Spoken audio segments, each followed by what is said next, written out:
What's going on, guys? Bank Robber Games here with more Armored Core 4 answer using the RPCS3 emulator. Last episode we finally completed our first ending. It was the League ending, really cool final mission of that sort of playthrough. And so we're on to our next playthrough now, where we're going to be going for a different ending. And in between episodes, did do a little bit of customization. So I've actually switched out to using the parts that one of the other starting armored cores is equipped with when you pick your starting next, and just thought I'd do it this way so you can sort of see how the start of the game would be and some of the missions would be using a different build. And like I said at the end of last episode, rather than playing the mission again on normal, I'm going to do the any missions that we have to repeat on hard, so that way you can see what they're like and how they're different. And then if we get an S rank, that'll give us some FRS units to tune up our machine as well to make it a little bit better. I'm not a massive fan of using a heavier build. I do prefer to be a bit more mobile and have a middleweight build like we used last playthrough. It just seems a bit more balanced, but we'll give it a go and see how it works out for us. But the first mission we're going to be doing is attack on line arc.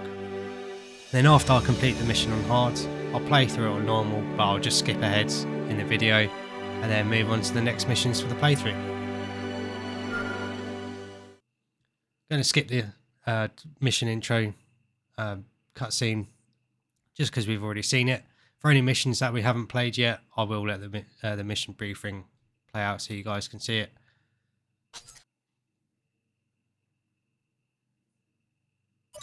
Commence mission. Destroy all line arc defense units. A league next? Damn it, not now. It's the same as before. We'll come down and make these guys shoot the platforms that they're standing on, just to make sure we can save as much money as possible to get that S rank. Confirmed. Half the targets have been destroyed. Damn! Are we doing any damage? Primal armor? First we have to break down that primal armor. So in our left arm we have a bazooka, in our right arm we have a reasonably long range rifle, and in our back we've got missiles.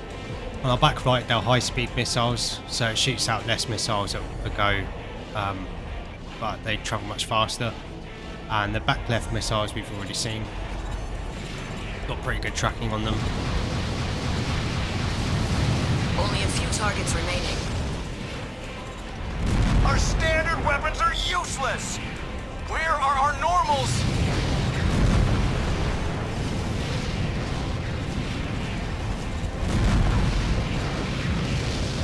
So you'll notice the bazooka doesn't really have a splash radius to it, much of a splash radius to it. It does do a little bit of splash damage, but if you want to take out a group of enemies, I'd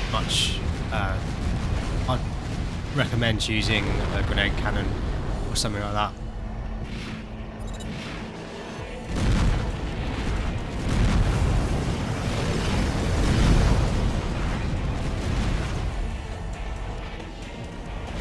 Enemy reinforcements confirmed. So that's where the ending would normally, that's where the mission would normally end. But on hard modes, we've got a few more enemies that spawn in.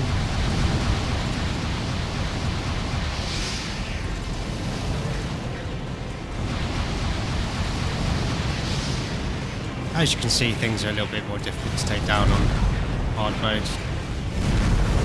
Tend to have a little bit more health.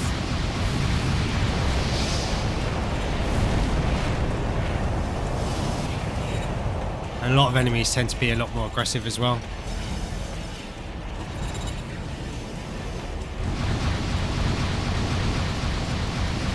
These guys are definitely firing more missiles.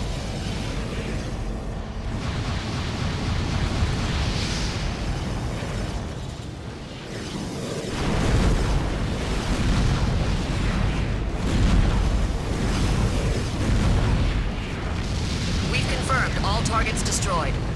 Mission complete. Well done. Almost perfect. But don't get too high on yourself yet, rookie. These enemies were nothing to write home about. So we took things nice and slow there. Hopefully that doesn't affect our mission rating. I don't think it does, like it did in Armored Core 4. Didn't take too much damage. Ammo costs will be quite high because of the weapons we're using, but we still managed to get an S rank. Took a little bit more damage than I expected, but that's alright. Still got the S rank, that's the main thing. And along with getting the FRS units, sometimes when completing missions on hard, you unlock different parts as well. But as you can see, that first mission is quite similar to how it was in our first normal playthrough, but when replaying it on hard, it's a little bit different. A couple more enemies spawn at the end of the mission, but like I said, all throughout the mission will be quite different because enemies tend to be a little bit more aggressive, move around a little bit more. The AI just tends to be sort of cranked up to 11 on some of the missions, so it's definitely a lot more challenging. Some missions are very, very similar. They're basically identical to normal, but the majority of missions do have a little bit of a difference to them. So we'll save our game quickly, and then I'll play this mission on normal and skip ahead to after that mission is completed, just so you guys don't have to see the same thing over and over again. But yeah, I'll jump forward in the video to when that happens, and I'll see you guys then. So as you can see, we completed that starting mission on normal, so we've moved into chapter 1. And if you remember, at the end of last playthrough, we did have a couple of arena opponents to take on. So we'll do that now quickly. I did switch back to the build that we were using before, with the rockets on the back and machine guns in the arms. Our first target we'll be taking down is White Glint. Very cool armor core, this one, definitely a fan favourite. Looks really cool, performance is really good as well when you unlock the parts. Yeah, and it's also the person that pilots this is the character that you play as in Armored Core 4. So we'll take this guy on, see how he does.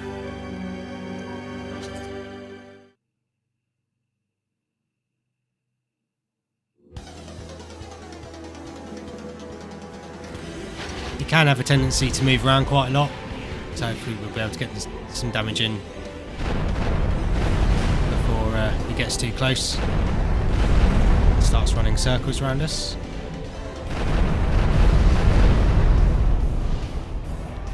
It seems like I'm missing a lot of my shots.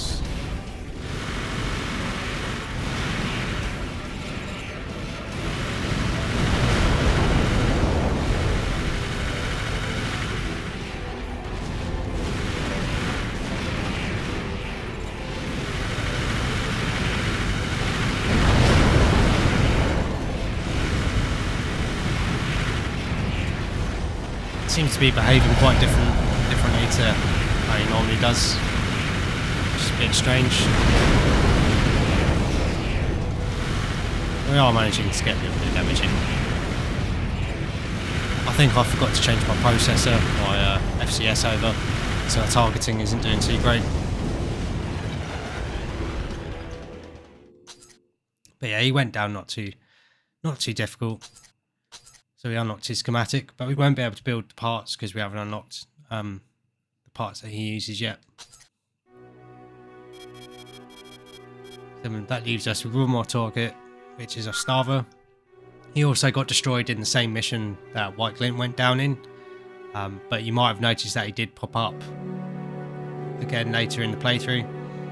So yeah, definitely a bit of a scheming character, this one. But yeah, he's got a really cool armor core, but he shouldn't go down with too much difficulty.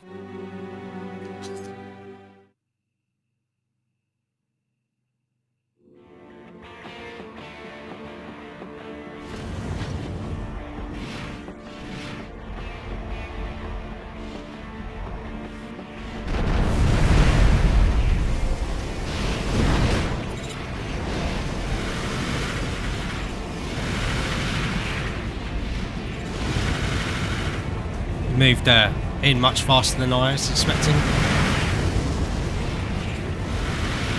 But it's always important to keep an eye on the radar.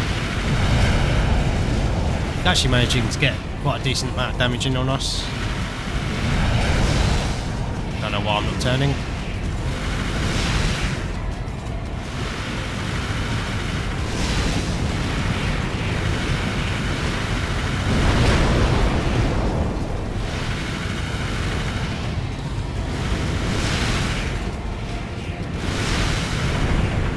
Yeah, really cool looking armor core, that one. But thankfully, even though he did a bit of damage to us, the machine guns we're using are good enough that even if you're a bit rubbish at AC battles like me, you can still have a sort of high chance for success. So that is all the arena opponents defeated. So I'll save the game quickly just to make sure we don't lose any progress. And we'll switch back over to our heavier builds. I'll tune up this build quickly.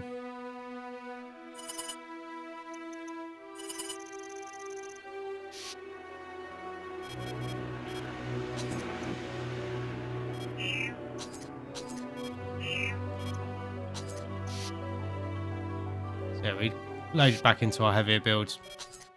We can tune this one up a bit more now as well.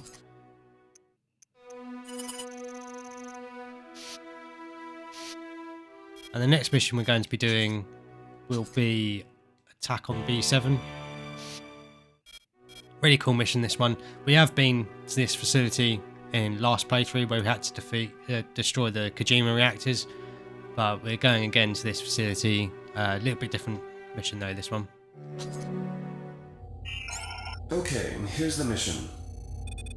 The client is Omer Science Technology. The objective is to destroy the defenses at Taurus Corporation's B7 deep mining facility. The main enemy force consists of normals and autonomous drones. Depending on how many of them there are, they should be no problem for a next. The automated defense systems will try to close the external barricades. You have permission from the client to destroy them. This shouldn't damage the facility itself. Briefing over. This is an excellent opportunity for you to strengthen ties with Omer Science Technology. Not a bad deal, right?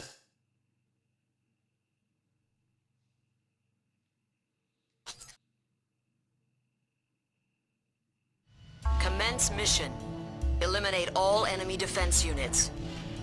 An unidentified craft has infiltrated the facility. It is believed to be an enemy next. All units, assume battle-ready formation. So those guys that were charging towards us just then, you don't need to worry about them too much, but they do have a pile bunker in one of their arms, and if they hit you with it, it will stagger you and do quite a lot of damage. But other than that, this mission shouldn't hold too much of a challenge for us. I actually really enjoy this mission, but I definitely recommend picking a much faster machine and something that's sort of focused towards much more close range combat. With our missiles and rifle and bazooka, I'd say we're much more focused towards long range combat, but we should do well enough to get a decent ranking still.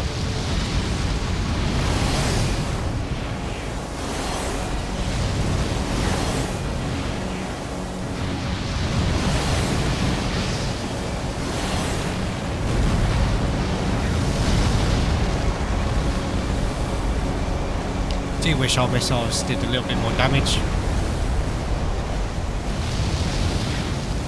but they're pretty decent for starting missiles, and as you saw, they do really well against white glint as well, along with the machine guns. I wouldn't bother wasting bazooka shots on these guys unless they get close. Confirmed. Half the targets have been destroyed. Garden and control. But yeah, that's what it looks like when they try to hit you. They tend to not punch you. They tend to not shoot at you unless they've tried punching you. So you don't need to really worry about their range attacks, just them sort of sweeping in like that and trying to hit you. But yeah, even though they're only a sort of normal type enemy, and we're in a next, they still do a lot of damage. And like I said, they stagger you quite a lot as well, so if there's a group of them, you can end up being hit by all of them in one go, which which is a good way to take a lot of damage and run up your costs. So definitely want to avoid being hit by them if there's a group of them. You might have seen like a little missile turret there.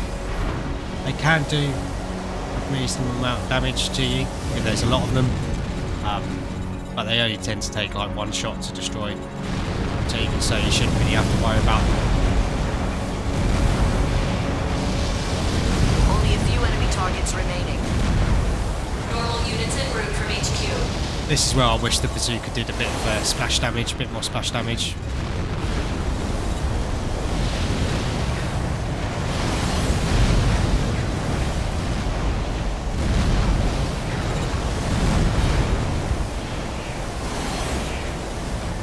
Enemy reinforcements inbound. Coming in from above. So yeah, when you get to a certain point through this mission, we'll get some enemy reinforcements come in, like you just heard. And they'll drop in from where the same place we came in. It means target the guys on the right there, behind the wall. Yeah, you should see that these guys should go down in literally one, maybe two shots if I hit them.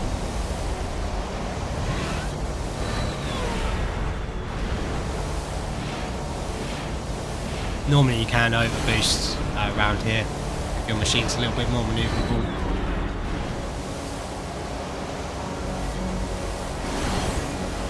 Has got pretty long overboost, even though it's a slow machine. But yeah, you can see on the mini map there's some guys dropping in. They've just gone beneath us now.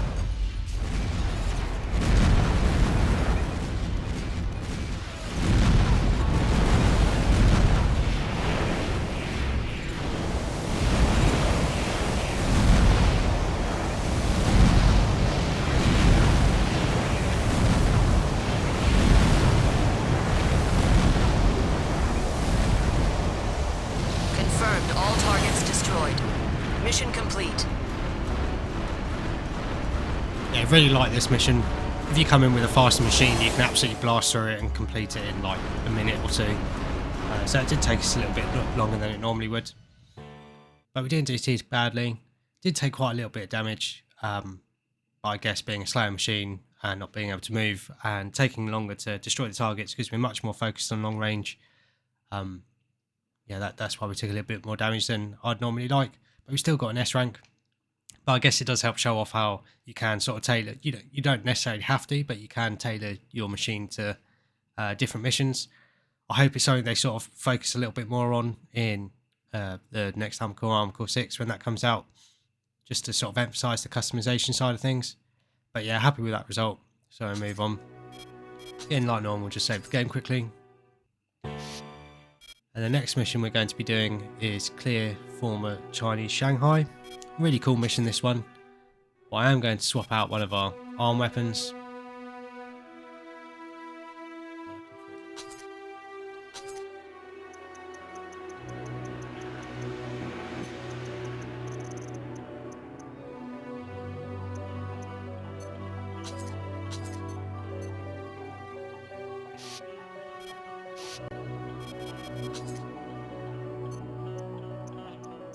Just going to swap out for a basic grenade cannon on our left arm, and we'll swap out our right back weapons for something else, just because the missiles don't do a massive amount of damage. I might actually leave that blank now.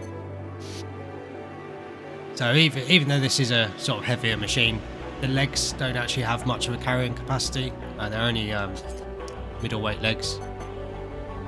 They don't have a massive carrying capacity. Obviously you can tune it up this section to, if you increase your load, that'll let you carry more weight. But yeah, not the best start for a heavier build, but you can always change your legs out at any point. Just save a customization quick and then get on with this mission. Here is your mission. The client is Omer Science Technology. Your objective is to destroy the fleet currently docked in the port of former Chinese Shanghai. The fleet is a combination of GA America and BFF forces, and includes a number of special edition normals. However, we don't believe these weapons would give you much trouble. The client wants you to coordinate with support units. Battlefield strategy is up to you, of course, but there's no need to be a hero. That is all. This is a rare chance to improve your relationship with Omer Science Technology. Not a bad deal, don't you think? So yeah, definitely shouldn't need any help for this mission. I did notice though that in that mission briefing, the enemies that we're going to be going up against with the minigun and the shield look an awful lot like some of the enemies that were in the Armored Core 6 trailer. So that's quite cool. Didn't sort of click onto that before when I did my Armored Core 6 trailer reaction and breakdown. But yeah, we should do quite well with this mission without any help. There is a way to sort of make it a lot easier on yourself. Commence mission. Eradicate the enemy fleet and enemy arms fort. Special edition normal detected. It's equipped with a frontal shield. Don't waste ordnance on that shield. Maneuver behind it and strike the rear hull. So what I like to do is switch over to manual aiming by holding in the left analog stick and then targeting the turrets that we need to destroy manually and destroying the buildings that they're on, because again they can't swim, so it means that you don't need to maneuver behind them and it helps save a little bit of ammo. So you can see Gigabase in the background there. You definitely want to make sure to keep an eye on him and to make sure his gun hasn't sort of started turning towards you, because he can fire at you with the massive cannon that he has. Just keep an eye out for that while we take on these other targets. And these ships aren't too much to worry about. The only thing that really does a lot of damage to us is those cannon shots. Confirmed. Towards Half us. the targets have been destroyed. So we switch back over to our grenade cannon and manual aiming.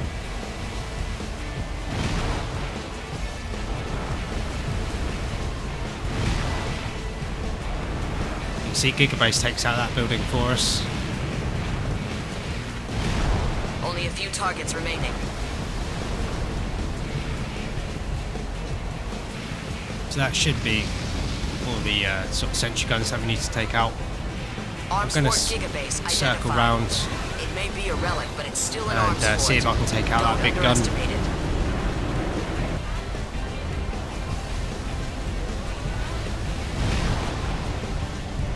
Start shot there.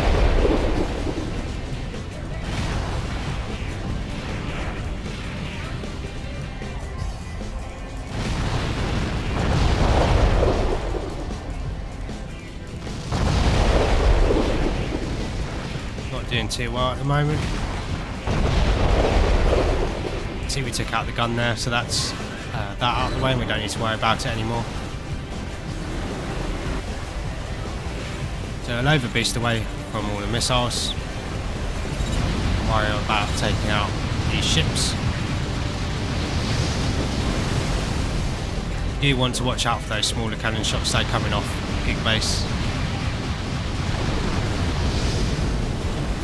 So we'll switch back over to our grenade cannon and see if we can take out all the targets on the end here.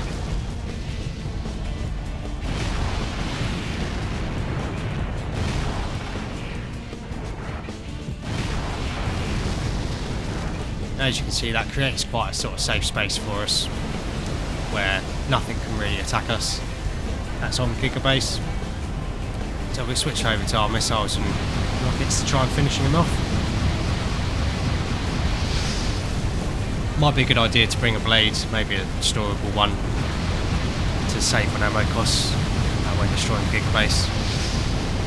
Confirmed. All targets destroyed. Mission complete.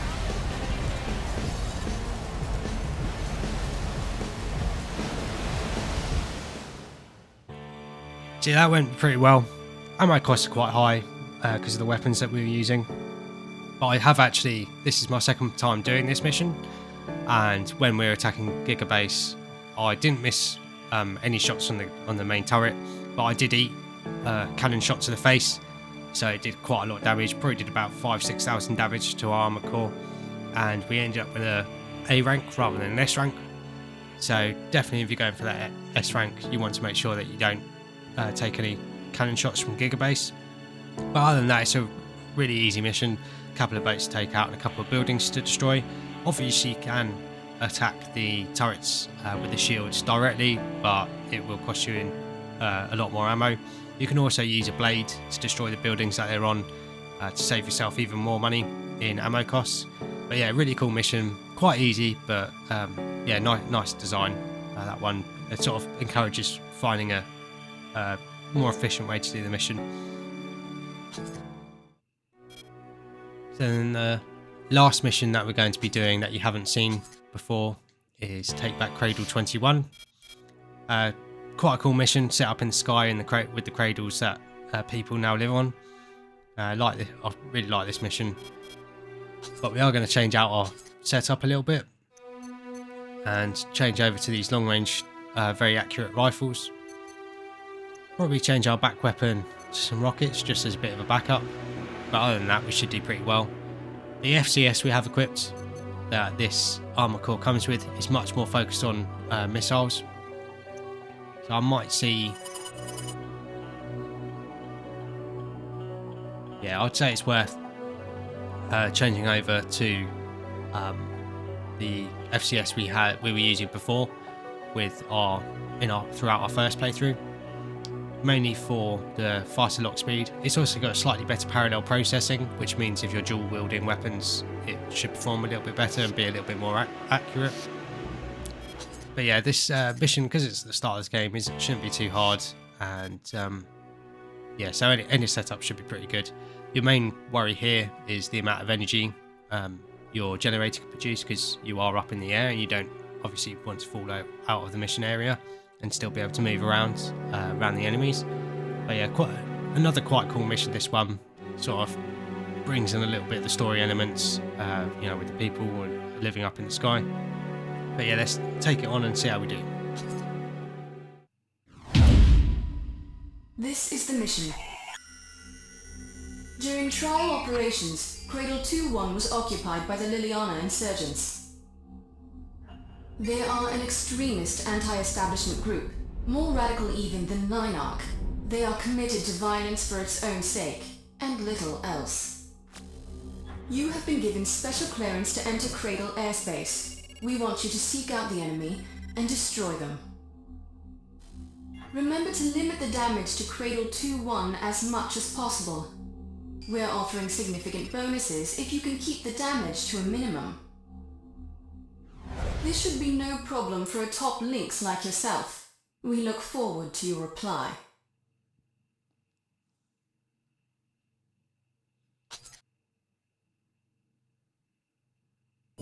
Commence mission.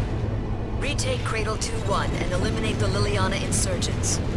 They're extremists. They can only deploy normals. No match for a next.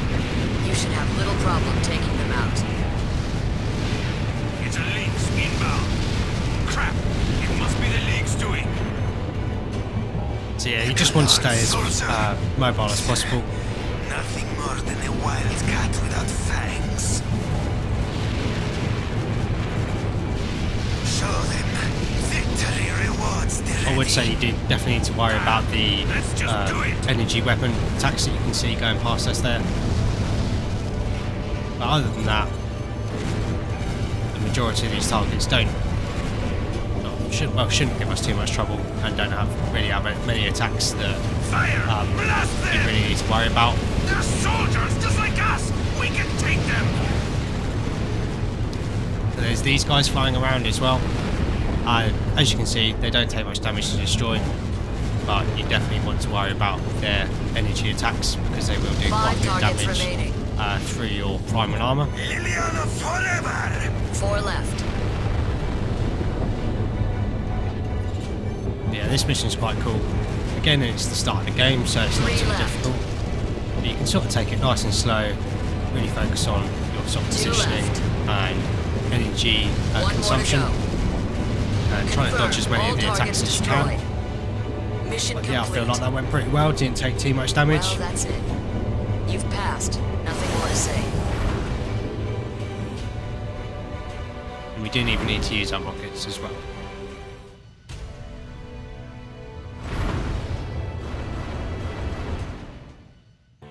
Yeah, nice S rank for that one. Repair costs a little bit high, but not too bad. In regards to the reward, I think the special reward is for keeping damage to the cradle at a minimum.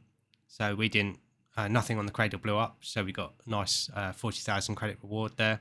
Ammo costs weren't too high because we were just using rifles, but those rifles are definitely some of the best in the game for long range combat. So if you have any missions, or if you just want to experiment with a longer range build, I definitely recommend giving those a go, especially considering the sniper rifles tend to be very heavy. But as you can see, that sort of ends that mission tree for the first chapter. So we've only got another 3 missions to do in this chapter, and I'll replay those in hard mode for you guys. I'll figure out which missions are sort of best for us to do to show off the sort of heavier build, because I can switch some weapons around and stuff in between parts. But that'll wrap this episode up. Hopefully you guys are enjoying the series. If you are, please like and subscribe for more. Next episode we'll crack on with the rest of chapter 1 and hopefully finish it. Thank you very much for watching, and I'll catch you guys in the next episode.